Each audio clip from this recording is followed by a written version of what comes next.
Hi friends, welcome to the new video. Today I'm going to talk with you about the Mr. Arvind Gupta, who's doing a lot of thing, whole bunch of activities for students and changing the education model or how students can learn from the activities, that to be by doing it by their own hands. That is experiential learning experience. And some of the things which I'm going to tell you will definitely change your concept about the education. What does he says? He says learning science through activities and toys. His concept is learning science through activities and toys. And what he says, children learn best through doing. Means children can learn by doing it by their hands. Before children can understand a thing, they need experience, seeing, touching, hearing, tasting, smelling, choosing, arranging, putting things together, taking things apart, experiment with real things. Old time school teaching used only works, and the teachers thought children knew something if they could repeat it. Means rote learning, as you should say. Now we know better. To reach practical understanding, we do not need to use many words with young children. Means only bookish knowledge is not enough. Children are clever, they learn a lot without being taught. The greatest skill to be able to talk to communicate, is learned outside school. In the classroom, it is the children who need to talk the most and not the teacher. Unfortunately, it is the teacher who does most of the talking. Everything has a history. He made us understand this using history. Many nations were totally devastated during the Second World War. The effect of the Second World War was quite devastating. Everybody or all the big nations, whom we call big nations, were shattered, completely shattered. Later on, these countries were able to build schools but had no money to set up the science laboratories. Means there was no enough science laboratories. At the behest of the UNESCO, J.P. Stephenson, science master at City of London School, prepared a book on science activities titled, the title of the book was Suggestions for Science Teachers in Devastated Countries. What were those suggestions? This fully illustrated book showed teachers how to make their own apparatus from simple everyday materials at little cost. As there were no science laboratories, he came up with a book, Suggestions for Science Teachers in Devastated Countries, and suggested teachers how they can make their own laboratories or own apparatus using everyday material. This book got a thumping response. It was also very successful in other regions where there had been little or no equipment for science teaching. The book was considerably expanded with suggestions for making simple equipment and for carrying out experiments using locally available materials.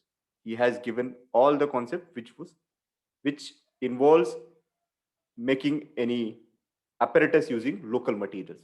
In 1956 came the first edition of UNESCO source book for science teaching, which periodically revised and updated, has been translated into more than 30 languages. How many languages? 30 languages. Reprinted scores of times and has sold several million copies. That was so famous or so liked by the people. Million copies of Several million copies has been sold of that book. The new UNESCO source book for science teaching has been a Bible for science teachers since 1973. The book from 1973 has become almost as good as Bible. It has been translated into many languages and very favorably accepted worldwide. In 1963, this book was translated and printed in Hindi also, in our local language, by the publication division. It is said that this book is not available in all Indian languages. History changed on October 4, 1957, when the whole concept changed. It was changed when the Soviet Union successfully launched the Sputnik. Sputnik is launched during it. changed the whole concept, whole thinking of the world. Sputnik launch changed everything. As a technical achievement, Sputnik caught the world's attention and the American public off guard. That launch ushered in new political, military, technological, and scientific developments. And who has brought that Sputnik? Soviet Union. The Sputnik shook the US and UK science establishment. US and UK has a new era or new concept about thinking about the science. Several new initiatives were taken to make science teaching more interesting. The Newfield Science Program in the UK in the early 60s based itself on the discovery approach. Science through activities become the buzzword. At that time, everybody was talking about how science can be taught using activities or how you can involve activities in the science teaching. The Hoshangabad Science Teaching Program, HSTP, in India, though inspired by the Newfield philosophy, had to reinvent all the hardware to suit local conditions. At that time, in Hoshangabad, Science Teaching Program came, and it was, though inspired by the Newfield philosophy, but things were involving local conditions also, because we were not that advanced in technology at that time. This program covered over 1,000 schools in the villages of central India. The idea was to critically look at local resources and find possibilities of doing innovative science using local, low-cost, easily accessible material. And what was those material? Those material was the matchstick. Matchstick Meccano was used successfully to learn geometry and three-dimensional shapes. You will see a lot of use of the matchsticks, rubbers in the model which Mr. Arvind Gupta demonstrates. It used little bits of cycle valve tubes and matchsticks to make an array of 3D structures. You will find whole bunch of videos on the matchstick and use of cycle tubes and different kind of 3D shapes, triangle. You should say, you can see cubes and then hexagon, pentagon, lot of things he make using those matchsticks. The program recycled a lot of consumerist waste to make amazing teaching aids. What was those recycled material was? The film can balloon. The film can balloon pump was made using a piece of old bicycle tube. By using an old bicycle tube, a film can balloon pump, by using which you can blow the balloon. 2 film cans and bits of sticky tape for walls. With this pump, children could inflate and pop a balloon. This pump was low cost, did not burn a hole in the pocket, which actually did not burn a hole in the pocket. It was fun and exhilarating science. The other experiments were string and sticky tape experiments. Arvind Gupta says we live in a vicarious age. We often experience the world through TV rather than doing the touching and feeling ourselves. Means we look it from others' eye and not from our own eye. So how we can do that? Physics is an experimental science, and only by doing hands-on experiments, messaging around with equipment, you will get a feel of it. Means you should have a feel of physics and not by looking at it or by learning from somebody else. You should try to do it by your hands. Most physics gears sold to schools is too expensive to allow students to work with it alone. So those expensive gears is not going to help. So what you should do, you should make it your own, and to have the teacher hovering by is inhibiting. Means there's only one and teacher is showing to everybody and not everybody can learn from it. So if you are doing it by hand, you'll be able to learn it better. To avoid this, equipment must either be very strong, unbreakable, in fact so cheap it can be replaced at little cost. The string and sticky tape experiments column was introduced in the magazine The Physics Teacher in early 80s. There was a magazine, The Physics Teacher, in which string and sticky tape experiment was first mentioned. It showed experiments using the simplest, least expensive materials. The materials could be purchased at the nearest store. You did not need anything expensive, not even need a stopwatch.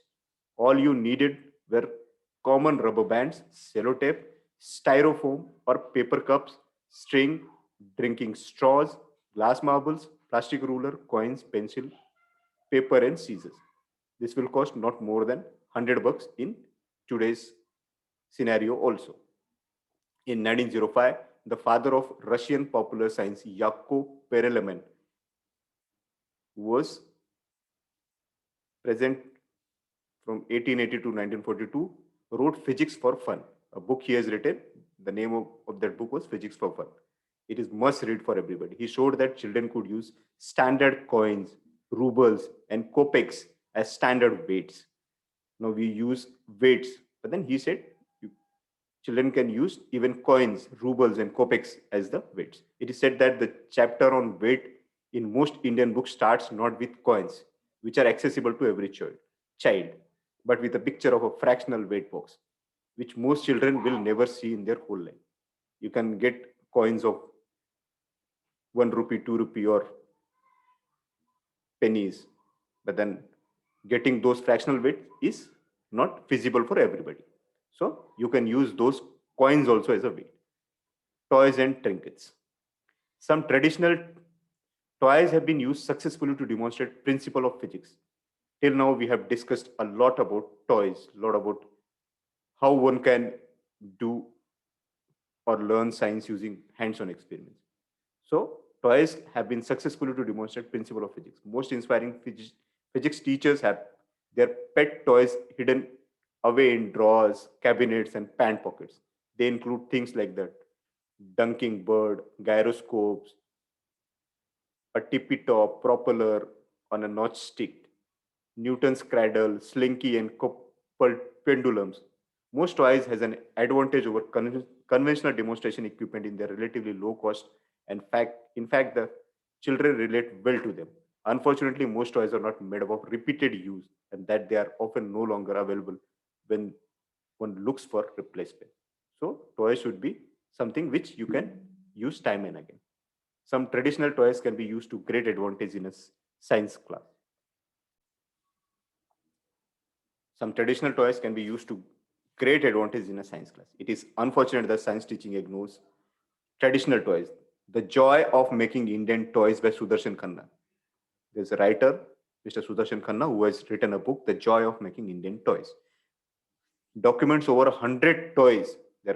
He has mentioned about 100 toys which have been made by Indian children for generations, much before violent toys like the Barbie and Skull Man made their debut.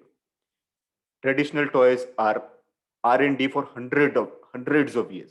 Generations of children have made them and perfected them. The Sudarshan Chakra is a classic example. It is made from coconut broomstick, some thread and an injection bottle rubber cap, and you are done. It costs almost nothing and can be used to demonstrate a force of rotation. Every child, even the poorest child, could afford and play with it. The notched pencil, that is another traditional toy, has now become a darling of science teachers. It can be made in less than 5 minutes. You just have to make a few notches on a pencil, then insert a card fan or a paper pin at the end of the rubber. If you now rub the notches with an old ball pen refill, the fan magically rotates. Many people think that it has to do something with airflow or static electricity. Far from it. This toy is based on vibrations. The physics behind it is non-trivial and quite sophisticated. Several research papers have been written on the working of this toy. You can find this toy in different videos uploaded by Mr. Arvind Gupta on YouTube. Next is simple motor. How one can make a simple motor. This, as I'm giving you the name simple motor, it is that simple to make a simple motor. This simply is the simplest motor on the earth. The most expensive thing in this motor is the torch battery. We all have wall clock or torch, and we easily can get that torch battery. The other parts are broad rubber band from an old bicycle tube, a metal strip, broken stove pin, a chip ferrite magnet, and 1 meter of motor rewinding wire. The rubber band keeps the two metal strips in contact with the battery terminals. There is 1.5 volts across the metal strips. If you connect them with a torch bulb, it will glow. We could have tried this experiment in our childhood, but then we'll not have been succeeded, or some would have been succeeded. But we either know that principle, or we didn't know that principle, but then it is the principle of simple motor. Wind the copper wire on an old battery, there will be about 10 to 12 loops in the coil. Tie the ends on the coil, this prevents the loops from separating. Then straighten them so that they jut out diametrically opposite each other. If you now put the ends of the coil in the holes of a stove pins, no current will flow through the coil because both the ends are coated with insulation varnish. Now scrape off all the varnish from one end. This whole end will be shining copper. On the other end, scrape the varnish only from three sides, leaving the insulation intact on one side. The little strip of insulation acts like a switch. This amazing brush or commutator switches the current on and off to the coil in every single rotation. After putting the coil in the holes of the metal strips, you'll have to kick start it. Once it gets going, it will keep rotating until the battery drains off. Children have loads of fun making this motor. They do a lot of experiments with it too. What happens if the length of wire is double or half? What happens if the wire is thicker, thinner? What happens if you change the cross section of the coil? What if you add another battery or bring another magnet or top?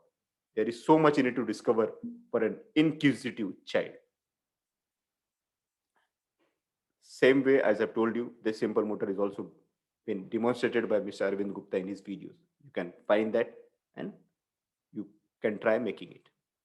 Similarly, he has told about balancing beam. And the simple motor, it is also very simple to make. The balancing beam is another remarkable experiment. This involves the balancing of 12 large nails, each of 10 centimeter on the tip of another nail. This is easily done. First put one nail on the table, then put 10 nails across it, 5 heads facing one way and 5 the other way. Then place another nail along it and top of the first nail. The whole assembly of 11 nails can now be lifted with both hands and placed on the head of the 12th nail, which is vertically nailed in piece of wood. The great thing about this self-supporting roof is the simplicity of assembly. It can be done anywhere with a very little money. Okay, so I have tried to explain a lot of toys, a lot of concepts about science, and I'll come up with some more very soon. So with this, we'll stop here, and in next lesson, we will learn something new about the science or regarding our memory as I keep making videos. So stay tuned for next lesson, and till then, keep learning and keep growing.